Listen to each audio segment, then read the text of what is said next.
Hi friends, ഞാൻ ചന്ദ്രിക. എല്ലാവർക്കും ചന്ദൂസ് വേൾഡിലേക്ക് സ്വാഗതം. അപ്പോൾ ഞാൻ എൻ്റെ കഴിഞ്ഞ വീഡിയോയിൽ ഞാൻ പുതുതായി പണിയിപ്പിച്ച കുറച്ച് പ്ലാന്റ് സ്റ്റാൻഡുകൾ ഞാൻ നിങ്ങൾക്ക് പരിചയപ്പെടുത്തിയിരുന്നു. അപ്പോൾ എൻ്റെ വ്യൂവേഴ്സിന് കുറേ സംശയങ്ങളുണ്ടായി അതിൻ്റെ കോസ്റ്റിനെ കുറിച്ചിട്ടും അതിൻ്റെ അളവുകളുടെ കുറിച്ചിട്ടുമൊക്കെ. അത് ഞാൻ കുറേയൊക്കെ എൻ്റെ കമൻസിലൂടെ ഞാൻ പരിഹരിച്ചിട്ടുണ്ട്.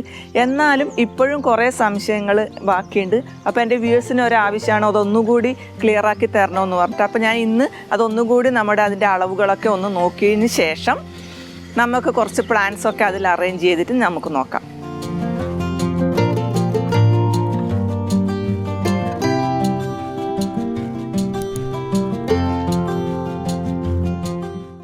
അന്ന് എനിക്കിതിൻ്റെ അളവ് നിങ്ങളുടെ അടുത്ത് പറയാൻ വിട്ടുപോയിരുന്നു. ഇതിൻ്റെ അളവ് ശരിക്കും ഇവിടുന്ന് എടുത്തേക്ക് 160 സെൻറ്റിമീറ്ററാണ്, അതായത് 160 സെൻറ്റിമീറ്ററാണ് ഇതിൻ്റെ നീളമുള്ളത്. അതുപോലെ തന്നെ ഇതിൻ്റെ വീതി എന്ന് പറയുന്നത് ഇതാ ഈ തട്ടിൻ്റെ വീതി, ഈ നെറ്റിട്ട ഭാഗത്തിൻ്റെ വീതി 10 ഇഞ്ചാണ്. 10 ഇഞ്ചാണ് ഇതിൻ്റെ വീതി കാണിക്കുന്നത്. അതുപോലെ തന്നെ ഇവിടത്തേക്കുള്ള ഉയരം 10 ഇഞ്ച്. പിന്നെ അത് അങ്ങനെ ഓരോ സ്റ്റെപ്പിനും 10 ഇഞ്ച് 10 ഇഞ്ച്. അതുപോലെ ടോട്ടൽ ഉയരം 30 ഇഞ്ച്. 3/4 ഇഞ്ചിൻ്റെ പൈപ്പാണ് ഇതിന് ഉപയോഗിച്ചിരിക്കുന്നത്. അപ്പോൾ ഇതിൻ്റെ 30 ഇഞ്ച് ഉയരും 160 സെൻറ്റിമീറ്റർ നീളവും അതുപോലെ തന്നെ ഈ തട്ടിൻ്റെ വീതി 10 ഇഞ്ചുമാണ്. ഈ വൈറ്റ് സ്റ്റാൻഡിൻ്റെ നീളം ഇവിടുന്ന് ഇങ്ങോട്ട് 52 ഇഞ്ചാണ് നീളം. വീതി ഇങ്ങനെ ഈ നെറ്റിട്ട ഭാഗത്തുള്ള വീതി 8 ഇഞ്ച് വീതി. പിന്നെ ഇവിടുന്ന് ഇങ്ങോട്ട് 7.5 ഇഞ്ച് ഉയരം. പിന്നെ ടോട്ടൽ ഉയരം 12 ഇഞ്ചാണ് ഇതിൻ്റെ ടോട്ടൽ ഉയരം, 12 ഇഞ്ച്. ഇവിടെ ഞാൻ 3/4 ഇഞ്ചിൻ്റെ സ്ക്വയർ പൈപ്പ് തന്നെ ഉപയോഗിച്ചിരിക്കുന്നത്. ഇത് സിറ്റ് ഔട്ടിൽ വെക്കാനാണ് ഞാൻ ഉണ്ടാക്കിയത്. അതുകൊണ്ട് ഞാൻ ഇത് അറേഞ്ച് ചെയ്ത് കാണിക്കുന്നതാണ്, സെറ്റ് ചെയ്ത് കാണിക്കുന്നതാണ്. അപ്പോൾ ഇതിന് വേണ്ടിയിട്ടുള്ള പ്ലാൻസ് ഞാൻ ഓൺലൈനിൽ ബുക്ക് ചെയ്തിട്ടുണ്ട്. അത് വന്നിട്ടില്ല. അത് വന്നതിന് ശേഷം നമുക്ക് അൺബോക്സ് ചെയ്യുകയും ചെയ്യാം. ഇതിൽ ഞാൻ സെറ്റ് ചെയ്ത് കാണിക്കുന്നതുമാണ്. കൂട്ടത്തിൽ ഒരു സ്റ്റാൻഡ് ഞാൻ ഇവിടെ വെച്ചിട്ടുണ്ട്.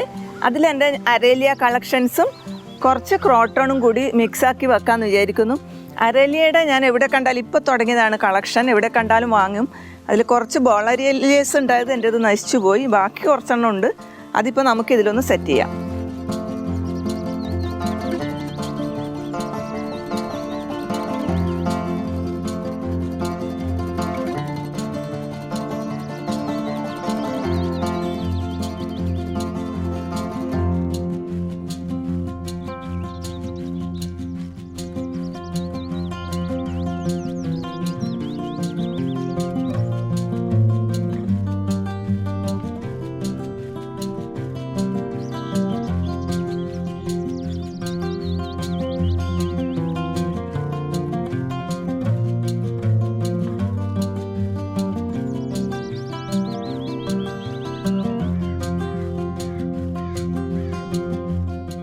എൻ്റെ അരേലിയും ക്രോട്ടണും ഒക്കെ ഞാൻ ഭംഗിയായി സെറ്റ് ചെയ്ത് കഴിഞ്ഞു. ഇനിയിപ്പോൾ വേണമെങ്കിൽ നമുക്ക് ഈ സൈസിലുള്ള പോട്ട് ഇവിടെയും ഒരു റോല് വെച്ച് കഴിഞ്ഞാൽ നല്ല ഭംഗിയായിരിക്കും. നമുക്ക് അതിനെ എല്ലാ പ്ലാന്റ്സിനെയും നല്ല വൃത്തിയിൽ കാണാൻ പറ്റും. ഇനിയിപ്പോൾ നമുക്ക് മറ്റുള്ള സ്റ്റാൻഡുകളിലൊക്കെ എനിക്കൊന്ന് ബിഗോണിയ സെറ്റ് ചെയ്ത് കാണിക്കാനുണ്ട്. അതുപോലെ തന്നെ കലാഡിയും. ബാക്കിയുള്ള സ്റ്റാൻഡുകളിൽ നമുക്ക് അതും കൂടി സെറ്റ് ചെയ്യാം.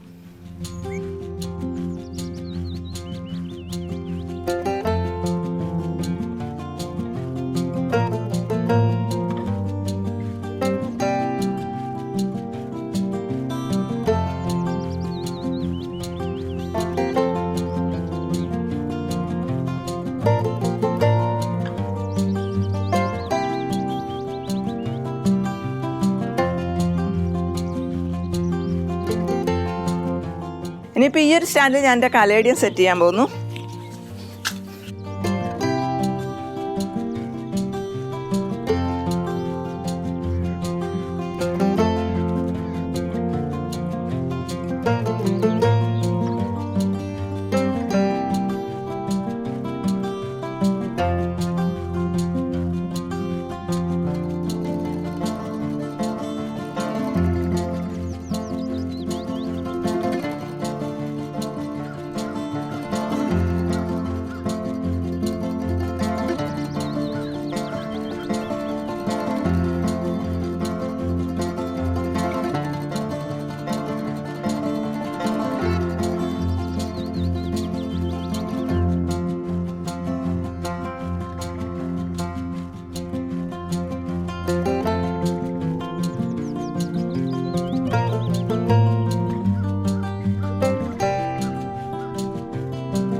കലേഡിയം സെറ്റാക്കി കഴിഞ്ഞു, നല്ല നീറ്റായിട്ട് വെച്ചിട്ടുണ്ട്. ഇനിയിപ്പോൾ നമുക്ക് നമ്മുടെ ബിഗോണിയയുടെ അടുത്ത് പോവാം.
എൻ്റെ സ്റ്റാൻഡുകൾക്ക് ഒരു സ്റ്റാൻഡിന് ഞാൻ 2000 രൂപയാണ് ഇതിൻ്റെ കോസ്റ്റ് വന്നത്. ഞാനത് മുന്നത്തെ വീഡിയോയിൽ പറഞ്ഞതാണ്, അപ്പോൾ ഒന്നുകൂടി ഞാൻ ആവർത്തിക്കുകയാണ്. ഒരു സ്റ്റാൻഡിന് 2000 രൂപ വലിയ സ്റ്റാൻഡിന്, അതുപോലെ ചെറിയ സ്റ്റാൻഡിന് 1000 രൂപയാണ് ആയത്. പിന്നെ അതിൻ്റെ അളവും കാര്യങ്ങളൊക്കെ ഞാൻ വീഡിയോയിൽ വിശദമായി കൊടുത്തിട്ടുണ്ട്. അപ്പോൾ ഞാൻ കാസർഗോഡ് നിന്നാണ് ഉണ്ടാക്കിച്ചത്. അപ്പോൾ നിങ്ങളുടെ അടുത്തുള്ള ഒരു വെൽഡിംഗ് ഷോപ്പിൽ പോയി അളവും കാര്യങ്ങളൊക്കെ പറഞ്ഞാൽ അവർ കൃത്യമായിട്ട് അതിൻ്റെ റേറ്റുകളൊക്കെ എത്രയാണ് റേറ്റ് വരുന്നതെന്നൊക്കെ നിങ്ങളടുത്ത് പറയുമായിരിക്കും. ഞാൻ പല സ്ഥലത്തും അന്വേഷിച്ചപ്പോഴും 2000 തന്നെയാണ് എൻ്റെ അടുത്ത് ആദ്യം ഞാൻ ഉണ്ടാക്കുന്നതിന് മുന്നേ അന്വേഷിച്ചപ്പോൾ പറഞ്ഞത് 2000 തന്നെ. പിന്നെ അതിന് തന്നെ ഞാൻ ഉണ്ടാക്കിച്ചു, അതേ റേറ്റിന് തന്നെ. അപ്പോൾ അതൊക്കെ നോക്കി എല്ലാവരും അത് വേണ്ടുന്ന പോലെ ചെയ്യുക. Thank you for watching my video.